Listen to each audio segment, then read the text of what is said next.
sou Tereza Nogueira, mulher, mãe, delegada de polícia e mestranda em violência.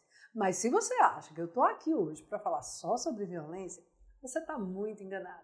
Portanto, sejam todas e todos muito bem-vindos ao podcast Chama Delegado. Aqui nós vamos falar sobre violência doméstica e familiar, que não afeta apenas as mulheres, tá? Vamos trazer casos da vida real, conteúdos informativos e ajudar você a expandir sua consciência. Vamos provocar reflexões, tudo de maneira muito interativa e leve. No episódio de hoje, chamado Sexualidade é Vida, falaremos sobre vida sexual plena, sobre violência sexual e de que forma essa violência pode afetar a saúde mental de mulheres. Para isso, recebemos uma convidada muito especial que aborda esse tema do jeitinho que a gente gosta, com profundidade e leveza. Vanessa Albuquerque é psicóloga, sexóloga e mestre em educação. Na clínica atua em sexualidade, obesidade e bariátrica. E na educação, formando profissionais. É docente, palestrante e membro ativa da ABES, Associação Brasileira de Educação Médica e Sexualidade. É subdelegada da SBRASH, Sociedade Brasileira de Estudos e Sexualidade Humana, promovendo ações sociais e educacionais para fortalecer mulheres e é também líder do Comitê Vozes do Grupo Mulheres do Brasil, Núcleo Recife. Eu quero aproveitar para emitir agora um alerta de tema sensível. Portanto, se você é sensível a temáticas como obesidade, violência sexual, dependência, pula esse episódio que a gente se encontra adiante. Porém, se você está pronto agora para enfrentar essas questões, fica com a gente mais um pouco, que eu tenho certeza que esse episódio vai fazer total diferença na sua vida. Olá, Vanessa! Seja muito bem-vinda ao nosso podcast. Eu quero dizer que para nós é uma honra receber você aqui. Você que é psicóloga, que é sexóloga, então a gente tem muito para conversar, porque hoje nós vamos falar sobre coisas que as mulheres precisam ouvir e algumas precisam mesmo saber. Então, muito obrigada por ter aceitado o nosso convite. Seja muito bem-vinda ao podcast Chama Delegado. Para mim é um prazer poder trazer informação, poder trazer a minha experiência dentro da prática, né, da psicologia, mas não só. Então, trazer aqui alguns conteúdos, responder algumas perguntas, acho que isso vai ser bem bacana hoje. Eu não tenho dúvida de que vai ser bacana, porque esse tipo de tema normalmente dá o que falar e todo mundo gosta. Afinal, como você sempre diz, sexualidade é vida, não é isso? E pior que digo mesmo. Eu sei, eu já estou puxando um mote de acordo com a nossa conversa. Vanessa, mas eu quero começar sabendo, eu acho que todo mundo se pergunta, como é que uma profissional resolve conciliar esses temas, né? Você é psicóloga e sexóloga. Em que momento da sua vida e por que você resolveu usar essas duas áreas na sua atuação profissional com mulheres? Tá, vamos lá. Quando eu ainda estava na graduação de psicologia, lá em Maceió, eu sou alagoana, moro em Recife, mas lá em Maceió, quando eu estava fazendo a graduação, eu tinha curiosidades, algumas questões sobre mim. E aí, comecei a fazer cursos de férias, comecei a pesquisar, e aí comecei a entender o que é sexualidade. Enfim, ainda muito jovem. Isso já adulta? Adulta jovem, né? Entrei na faculdade com 17 anos, então, nesse primeiro período, eu já buscava assuntos de sexualidade. Certo. E quando eu me formei, eu resolvi me aprofundar. E aí, de fato, fiz a formação, virei sexóloga, mas sempre trazendo a sexualidade para a psicologia e entendendo que não dá para desvincular sexualidade de vida. Está tudo interligado. E eu acho muito interessante... Por que está tão interligado assim? Porque sexualidade é vida, sexualidade é isso. Nós estamos trabalhando as nossas sexualidades. Aqui, durante a nossa conversa? Sim, sexualidade é comunicação, sexualidade é relacionamento, sexualidade é o ato sexual, sexualidade é como eu me vejo, como eu te vejo, como eu escolho a roupa para eu vestir. Tudo isso está interligado. Por isso que eu digo que não dá para separar falar de sexualidade e falar de vida. Só que sempre que eu digo que eu sou sexóloga, as pessoas já imaginam que eu vou ensinar o que é para fazer em cima de uma cama. E aí eu sempre trago, né? Eu sempre levo para o lado da brincadeira e digo, não só. Também, mas existe muito mais coisas que a gente pode falar sobre sexualidade aqui. Então é um erro dizer que sexualidade está relacionada apenas a sexo. Sim, sexualidade é falar sobre sexo também. Então não é só o ato sexual, não é só o que duas ou mais pessoas fazem dentro das suas intimidades. Entendi. Eu tenho, na minha percepção profissional, na minha vida pessoal e até conversando com algumas amigas, eu tenho a impressão de que sexualidade ainda é um tabu. Essa impressão é a mesma que você tem? Ou, na sua opinião, a coisa está mudando e a gente está quebrando muito esse tabu? As coisas estão mudando, mas é um grande tabu. Como eu falei agora há pouco, né? Quando eu falo que eu sou sexóloga, as pessoas já imaginam, associam o termo sexo à sexualidade. Então, isso acaba distanciando. As pessoas não se interessam em saber sobre a sua própria sexualidade pela vergonha, por não termos educação sexual. Eu não tive educação sexual na escola. Não sei se você teve, mas eu não tive. Verdade, também não. Eu não tive educação sexual em casa. Em casa sempre foi um tabu em casa. Então, a gente ainda vive muito isso. As coisas estão mudando, mas ao mesmo tempo também piorando. Por quê? A gente tem um mundo nas mãos. E aí as crianças estão cada vez mais jovens tendo acesso a assuntos de sexualidade por uma vertente não assertiva, por exemplo, a pornografia. Né? Então, isso não é falar sobre sexualidade de uma forma educativa. Por isso que eu trago muito a questão da educação em sexualidade, não sobre o que fazer com o sexo, mas sobre o que fazer com os relacionamentos. Entendendo que sexualidade também é falar sobre respeito, consentimento e limite. Se eu dou o consentimento para que o outro chegue a mim, se eu coloco os limites, isso é uma relação saudável. Mas quando eu não consigo dizer não, quando eu permito que o outro faça o que ele quer comigo, eu sou invadida, eu posso ser violentada, mas de uma certa forma eu também não coloquei o não, né? Eu também não me posicionei. Então a gente precisa... É importante se posicionar quanto ao não também. Sim. Não deixar isso nas entrelinhas. Sim, porque às vezes acontece isso também. A gente aprende que a gente não pode dizer não. Esse é o problema da nossa educação hoje. A gente não pode não querer dar um beijo no tio ou no avô, porque a gente tem que falar com a família. E o ter que é uma obrigatoriedade muito ruim, porque a gente não sabe até onde essa criança, por exemplo, não quer falar com o tio ou com o avô. E aí tem uma linha muito tênue, não é, Vanessa? Porque assim, se eu não quero que a pessoa me toque naquele dado momento, mas se algo em mim me diz que eu não tenho o direito de dizer não, quando no fundo eu quero dizer não, eu abro espaço para algumas violências e algumas vezes aquele agressor ainda vai usar isso como justificativa para dizer que você validou. Exatamente. Que você consentiu quando estava calada. Entende a importância da educação em sexualidade? Essa nova geração adolescente, de meninas adolescentes, que estão começando a se tornar mulheres jovens, você acha que elas já estão tendo mais acesso ao assunto da sexualidade dentro das famílias? Eu acho que sim, mas ainda precisa melhorar em muito. Temos muito que avançar ainda. Na verdade, os adultos, eles precisam ter interesse em falar sobre, mas para isso eles precisam entender o que é. Por isso que eu trago muito essa voz de falar o que é sexualidade, de falar sobre a importância das bases da educação, do respeito, consentimento e limite, para aí sim eu entrar em assuntos mais sensíveis. Perfeito. Então, na tua opinião, quais os maiores desafios que hoje você tem enfrentado como educadora sexual, como sexóloga, e que você percebe que as mulheres têm enfrentado quando o assunto é sexo? O principal desafio ainda é a vergonha, porque falar sobre sexo é vergonhoso, falar sobre sexo é algo que ninguém quer falar. Ninguém é muita gente, né? Mas muita gente não quer falar. Verdade. E a vergonha trava, a vergonha intimida e a vergonha distancia. Então, no consultório, por exemplo, quando chega alguma demanda que eu preciso entrar em alguns assuntos mais sensíveis, às vezes eu preciso, de uma forma muito acolhedora, rodear muito para poder chegar onde eu quero para não ser diretiva, porque a vergonha, o medo, o tabu pode inclusive distanciar e fazer com que o próprio tratamento não desenvolva, porque é um assunto sensível, é delicado.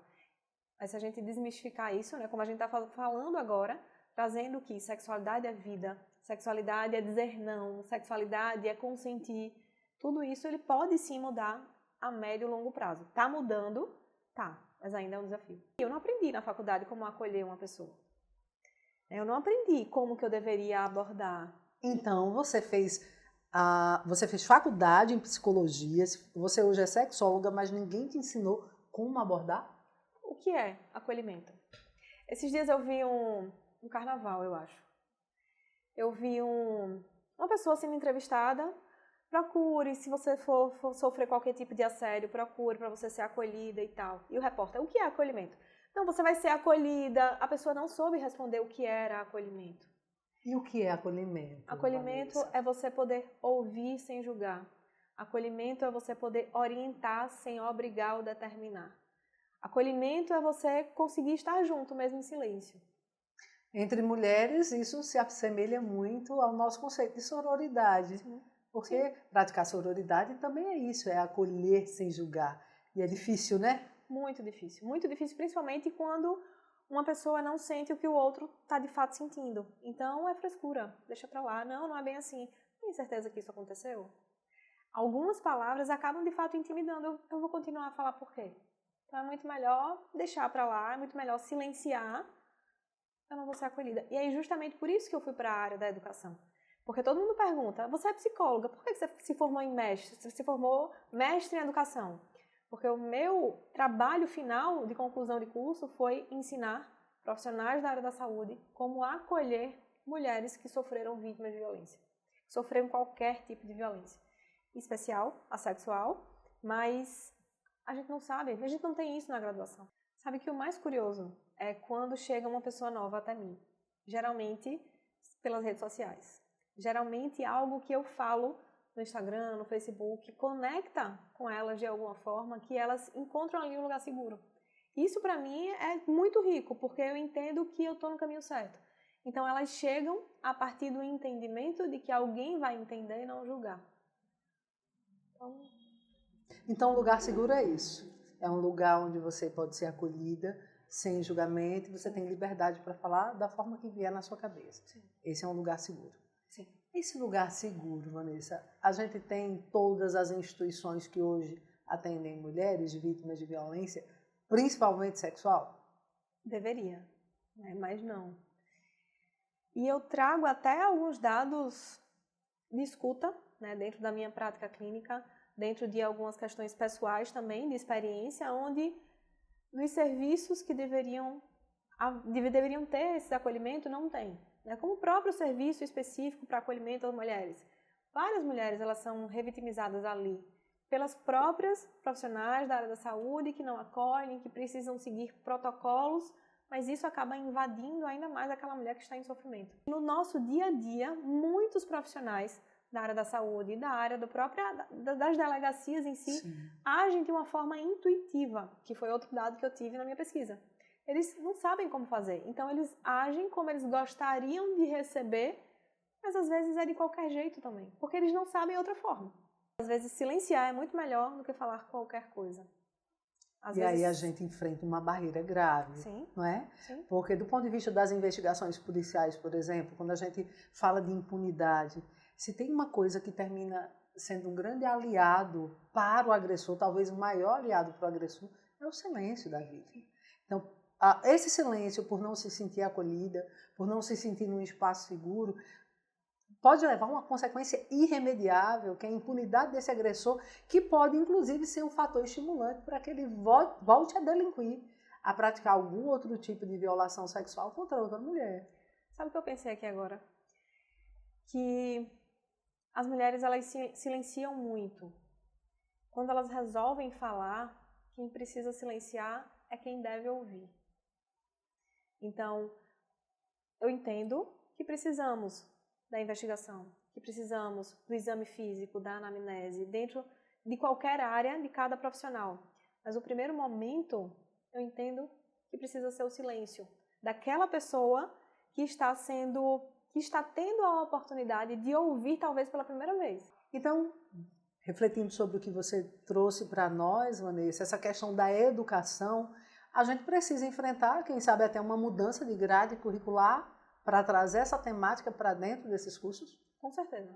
Quais cursos especificamente? Você percebe que é gritante a diferença em termos de qualidade de atendimento depois que aquele profissional passa a se utilizar das técnicas corretas? Como porta de entrada da violência sexual, da violência física, do sofrimento, eu entendo que é a área da saúde. E todos eles, tá? Não só a medicina, não só a enfermagem, não só a psicologia, não só quem está em hospital. Mas se chega uma paciente com um dente quebrado no dentista, Ele pode ter o feeling, ele pode entender como que aconteceu isso. Pode ter sido um soco na cara. Sim. Então, a porta de entrada, dentro da minha percepção, óbvio que todas elas deveriam ter essa informação, porque isso é social. Mas profissionais da área da saúde, como porta de entrada, eles precisam sim saber como agir, saber o que falar, saber o que não falar. É o principal. Vamos definir, então, o que é, como você definiria, na sua percepção, dentro da tua profissão, uma mulher abusada sexualmente. O que é uma mulher que foi abusada sexualmente?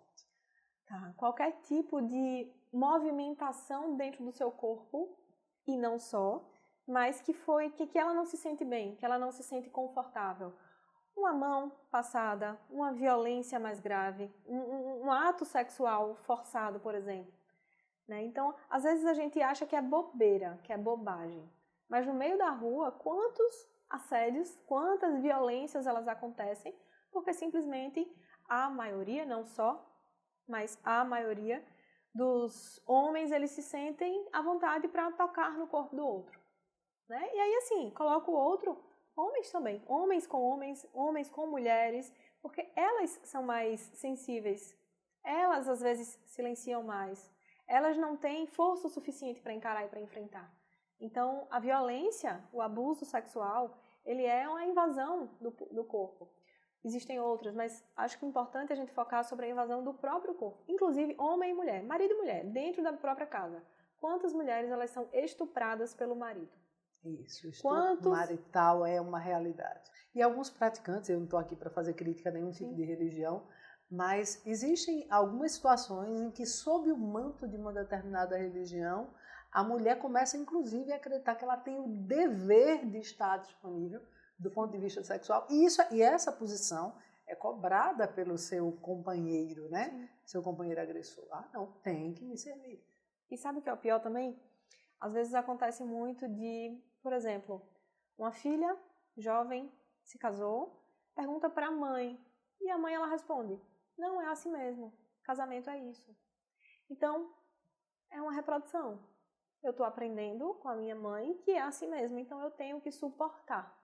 Um padrão distorcido do exercício da sexualidade, né, Vanessa? Do casamento, da sexualidade, mas do casamento, do que é um relacionamento, do que é uma parceria. Não é só dividir a mesma cama, não é só dividir as contas, não é só depender financeiramente do outro. E muitas violências, inclusive, acontecem justamente por essa dependência.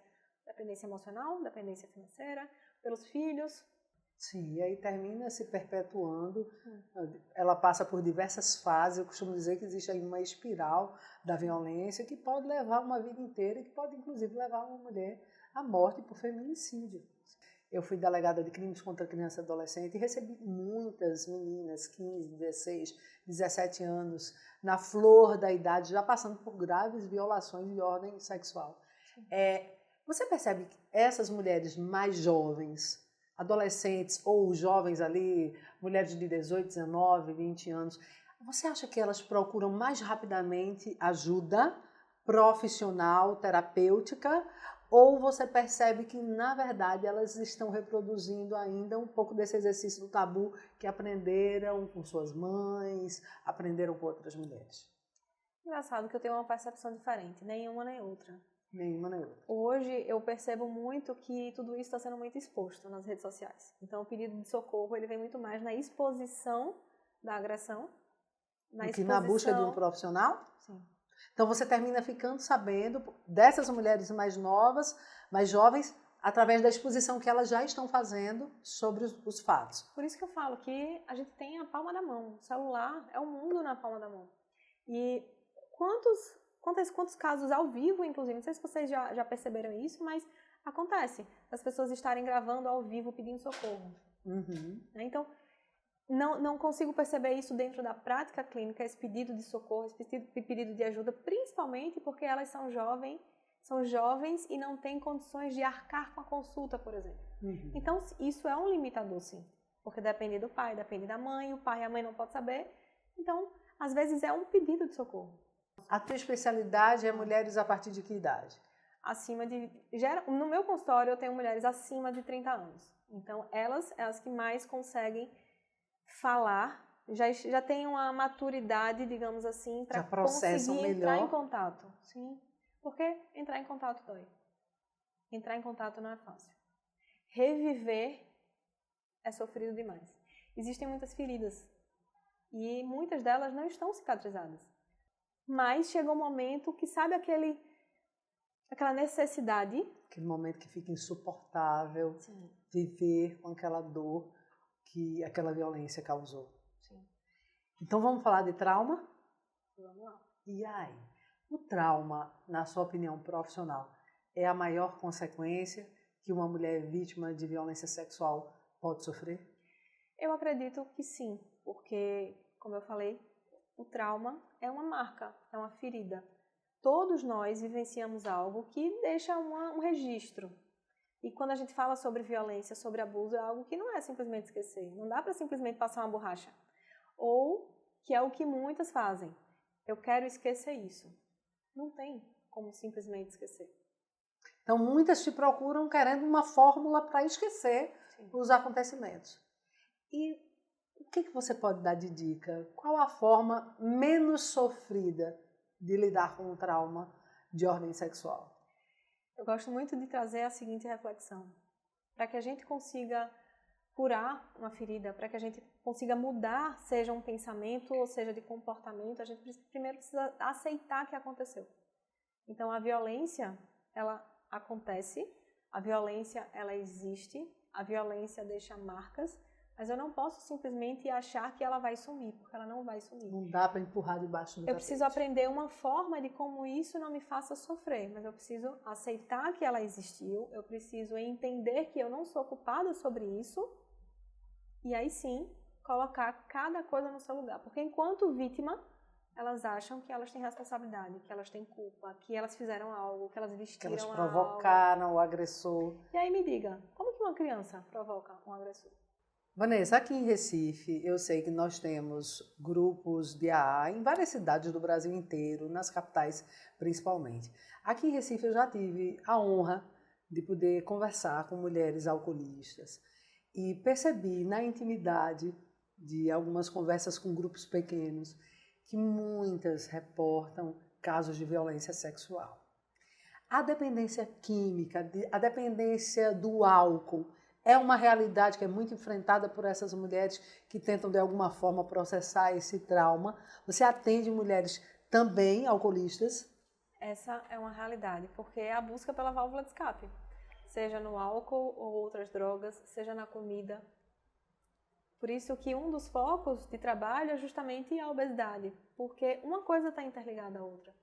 E aí, fazer um link com tudo isso, certo? Certo. Muitas mulheres, por exemplo, que têm a válvula de escape na comida.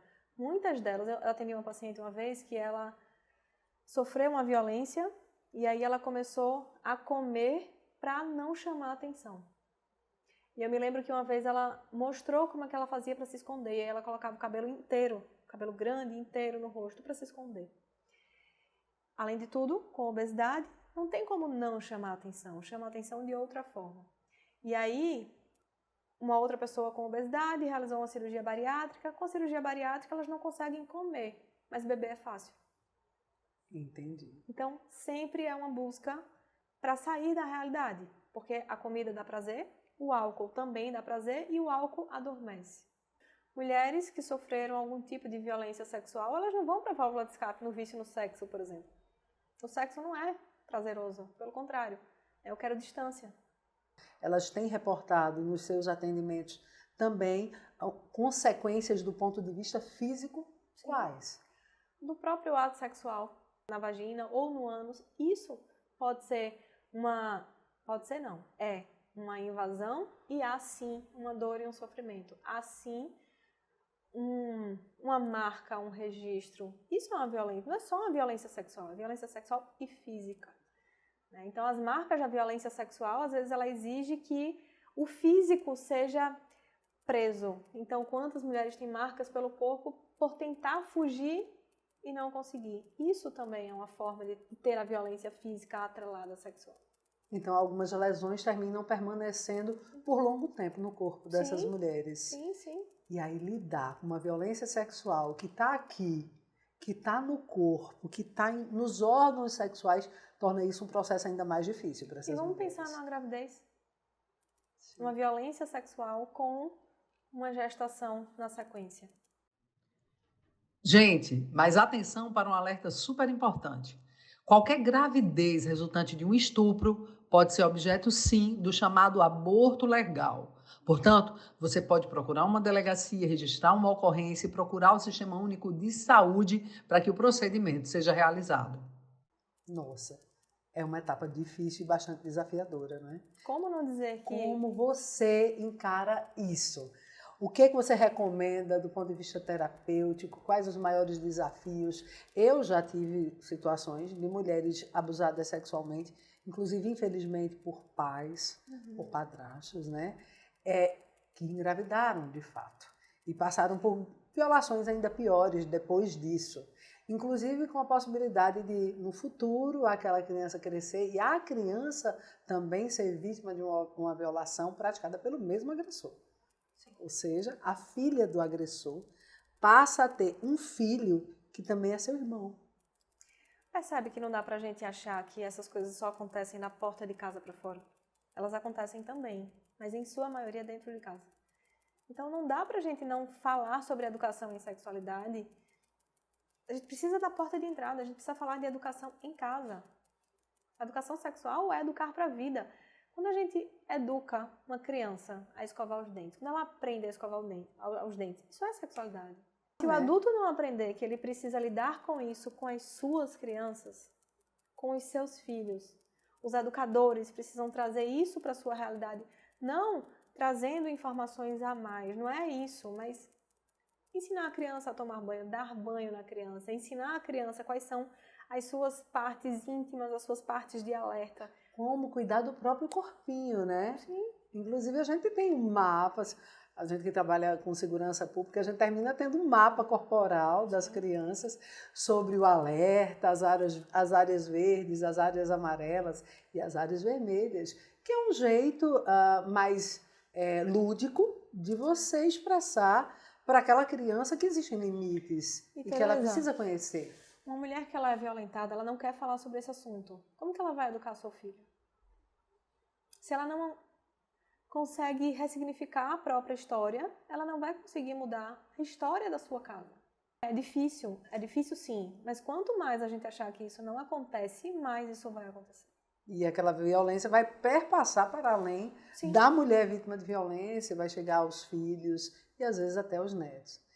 Interessante na tua fala que eu percebo que no dia a dia policial, puxando a sardinha aí para o meu lado, porque dentro das delegacias, na maioria das vezes, a gente não vai ter, infelizmente, embora isso seja uma exigência, inclusive, legal, do ponto de vista da Lei Maria da Penha, do atendimento à mulher vítima de violência, nem sempre a gente tem a oportunidade de ter ali um profissional da área de psicologia, da área da assistência social, e isso naturalmente deixa lacunas, por mais que o profissional tenha boa vontade, de alguma forma, trazer um atendimento humanizado. Então, nessas minhas andanças pelas delegacias, eu percebo, mesmo não sendo da área da psicologia, porque às vezes, mesmo sem você ter esse conhecimento técnico, você consegue perceber algumas nuances, traços como ansiedade e depressão. Veja, não sou da área, mas esses traços despertam a atenção de nós, profissionais da linha de frente do combate à violência contra a mulher. O que você tem para dizer para a gente sobre ansiedade e depressão? Antes de falar de ansiedade e depressão, queria trazer a seguinte reflexão. Perceba que você tem uma fala de sensibilidade. Tem pessoas que são mais sensíveis e conseguem perceber algumas questões, e outras não.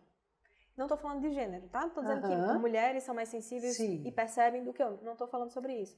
Mas estou querendo trazer que nós, profissionais, somos pessoas e podemos sim, dentro da nossa intenção, mas também da nossa sensibilidade, perceber que essa pessoa está precisando de ajuda ou está pedindo socorro.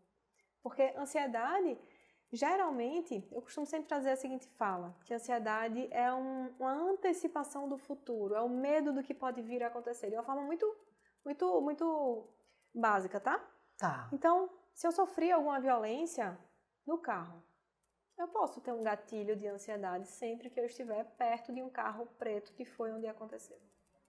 Ansiedade é sempre pensar no amanhã, é sempre ter medo de algo. E depressão é um peso do passado, é um peso de algo que pode ter acontecido. Às vezes, ansiedade e depressão elas estão entrelaçadas. Estamos juntas. Nem todas as pessoas com ansiedade têm depressão e nem todas que têm depressão têm ansiedade, mas em muitos casos as duas estão juntas.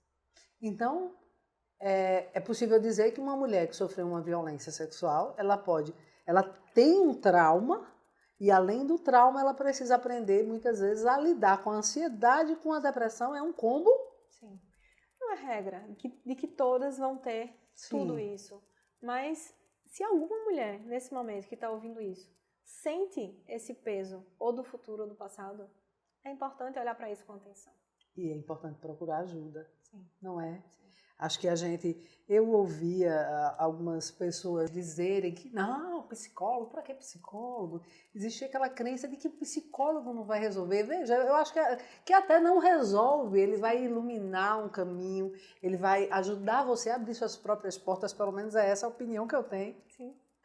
Como você definiria o atendimento especializado para essas mulheres que sofrem violência sexual? Eu acho que o psicólogo pode ajudar, sim, não a resolver o problema, como você falou, mas ele pode ajudar a trazer luz para o problema, a trazer luz para essa escuridão que elas vivem só. Em termos de crenças e padrões, o que é que você mais observa nas mulheres vítimas de violência sexual? Tá, geralmente elas acham que elas merecem, geralmente é karma, geralmente é assim mesmo. Então, os padrões são sempre os mesmos. Ele é assim mesmo, não, mas ele me ama. O padrão é de que ela não consegue só. Aí entra questões religiosas, questões morais, questões familiares. Me diz uma coisa, quando a gente fala de trauma, é possível que um trauma ele se revele de forma inesperada? Sim. Lembra que eu falei do gatilho? Às vezes alguma situação pode acontecer de que desperta a necessidade do socorro. Algo que talvez ela tenha até bloqueado durante muito tempo. Em terapia, pode acontecer também de você achar que aconteceu, mas não ter certeza. Mas é uma forma de defesa do nosso próprio corpo, do nosso próprio cérebro, das nossas caixinhas internas. Pode acontecer um bloqueio. Eu acho que aconteceu alguma coisa, mas eu não tenho certeza.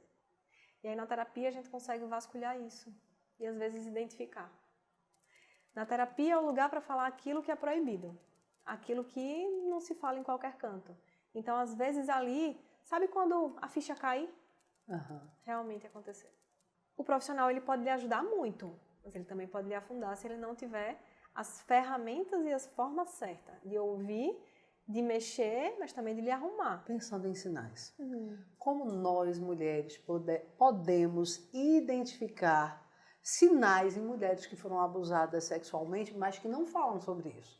Existem sinais claros, existem sinais sutis. Dá essa dica para a gente poder ajudar a mulherada. Tá.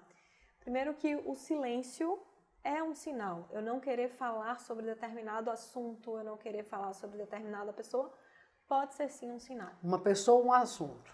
Uma pessoa, um assunto. Certo. Estar em lugares abertos, por exemplo. Isso pode também ser um sinal, não apenas de, a pessoa tem problema com pessoas. Não, pode ter problema com estar em multidão, pode ter acontecido alguma situação ali. Tem outras situações, mas isso também pode ter acontecido ali. Certo. Em público, com muitas pessoas e ninguém socorreu. Um outro sinal, não querer sair de casa. Isolamento. Esse é um sinal que acaba sendo clássico. Um sinal também é a dependência. Por que eu dependo tanto desta pessoa? A gente não sabe o que é que acontece dentro de uma casa, mas eu viver, matar e morrer pelo outro pode ser, sim, uma forma de proteger o próprio agressor.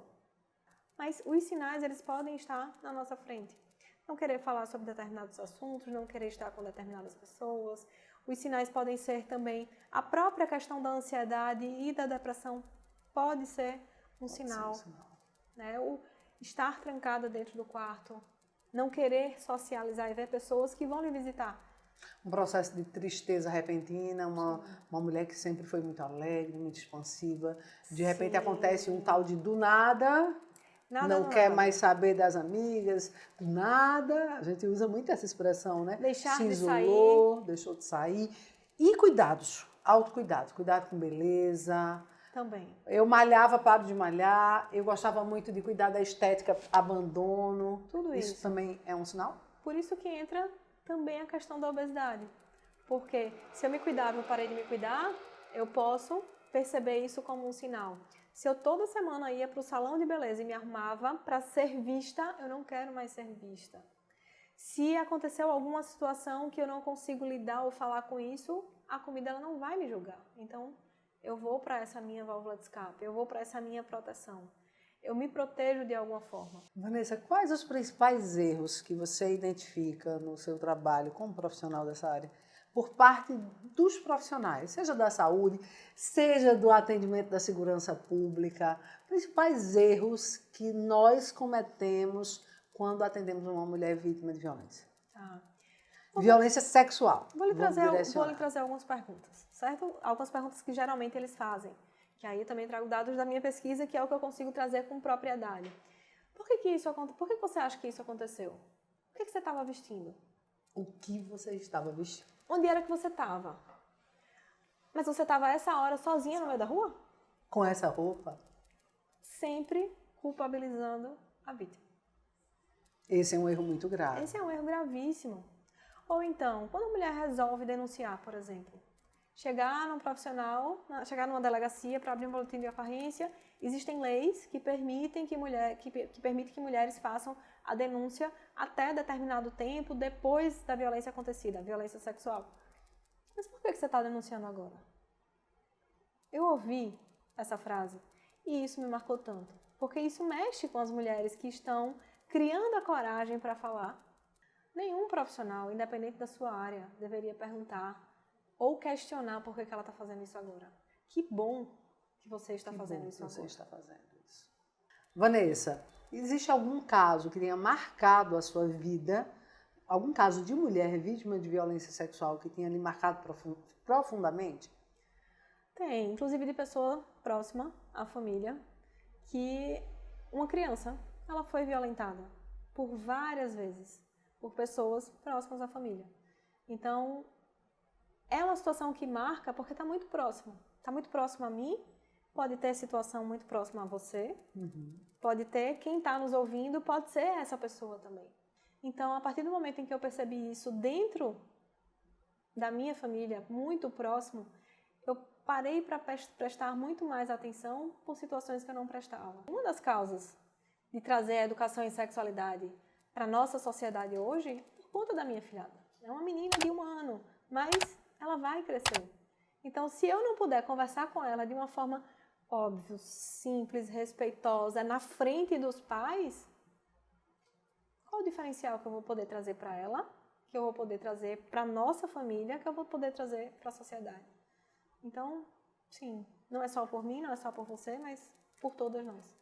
E assim, uma coisa que é importante até deixar claro, né, para quem estiver nos ouvindo, é que citei a minha filhada como uma forma de proteção a ela, não foi ela que aconteceu, tá? Ok. Quero aproveitar, nesse momento tão especial, primeiro para agradecer a você pela presença aqui no Chama Delegada, por toda essa partilha de seu conhecimento profissional, de vida como ser humano, como mulher. E quero aproveitar para te pedir para olhar aqui, para essa câmera, e deixar uma mensagem para todas as mulheres que estão nos assistindo, que vão nos assistir. Mulheres que de alguma forma enfrentaram graves violações sexuais. O que elas precisam fazer? A vida depois da violência sexual? Vamos lá. Primeiro você precisa se acolher. Primeiro você precisa entender que você não tem responsabilidade sobre isso. E mesmo que tenha tido, isso não é uma desculpa para que o outro tenha feito ou faça qualquer coisa com você. E você pode sim pedir ajuda, você pode sim quebrar esse silêncio. Se você ainda não sabe como fazer, busque mais informação, estude mais sobre isso, pesquise de uma forma clara, assertiva e segura lugares que possam te orientar a como dar esse primeiro passo, porque não é fácil. Eu sei e eu entendo que não é fácil pedir ajuda, eu sei que é difícil quebrar esse silêncio, mas ele é super importante para que você possa seguir a sua vida, para que você possa, inclusive, segurar na mão de outras pessoas e fazer o diferente, principalmente de você poder viver. Então, força e coragem. Então, quebrar o silêncio é importante e necessário, não é, Vanessa? Sim, sim. Deixa a tua rede social para quem quiser conhecer um pouco mais do seu trabalho. Então, estou no Instagram, @pc_Vanessa_Albuquerque. Sempre compartilho algumas informações, não só sobre sexualidade, sobre vida, sobre mudanças, sobre obesidade. Então, trago muita coisa sobre a vida. Compartilho, sim, algumas coisas sobre a minha também, mas eu acredito e espero que eu possa te ajudar de alguma forma, seja com informação, seja com reflexão. Então, se você quiser e desejar, pode também mandar mensagem que a gente pode trocar aí algumas formas de como você pode buscar suas ajudas.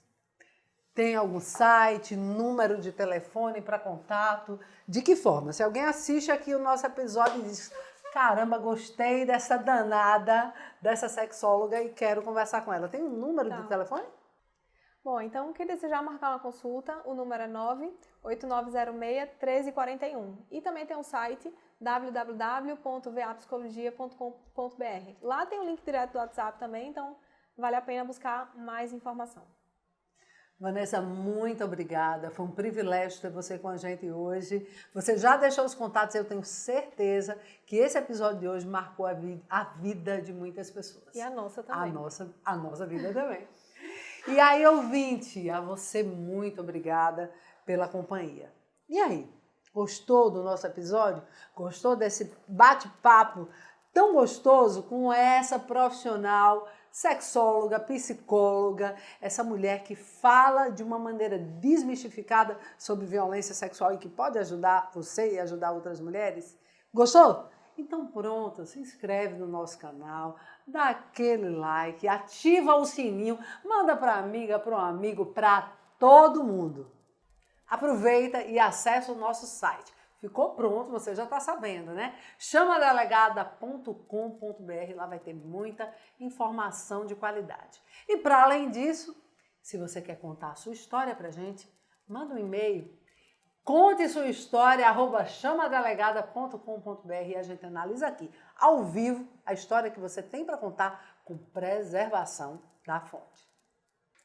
O episódio de hoje teve o apoio da Astral Veículos, da Faz Contabilidade, Trio Comunicação, Instituto Faneco, Grupo Mulheres do Brasil e Partiu Entrega.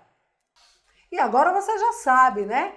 Nós temos 2 episódios semanais. Temos um encontro marcado na terça e outro na quinta-feira. Te espero aqui no Chama Delegada. Um cheiro no seu coração e até o nosso próximo episódio.